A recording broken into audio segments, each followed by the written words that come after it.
The comrade Bombshell Runesi Ugeza speaks.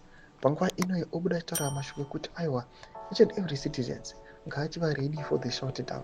Sana mina mashoko atinoona kuti panguva ino vana Runesi Ugeza vaiva vachiti aiwa isu nyika yeZimbabwe patakarwa hondo hatina kumborwa honzo zvichinzi munyika yeZimbabwe muzova nemadivisions or magroups of people. Anouya panapa achiti aiwa takuda kuisa inclusive government ichauya ichiketa for everyone, whether uri mudheveli kana mushona kana mutonga kana mukaranga, zvese vanofanira kuva equal, hakuna zvema-elites. Sana pana mashoko anodanyorwa panapa kuti subscribe or like or turn on the bell kuti imira BBC Zimbabwe anodanyora achiti situation in Zimbabwe.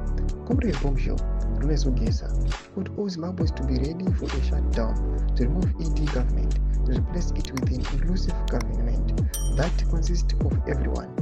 Buprahundi should be compensated. Zapopo properties should be returned to its owners.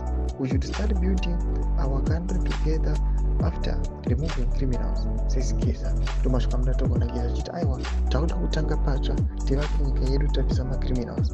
Anoyataura mashoko kuti aiwa toda kubvisa vakomana ava vari kuonekwa kunzi vanouya vachiluta, aiwa vakomana vari kulabhula as macriminals, achiti aiwa toda kuisa an inclusive government ichaketa for everyone.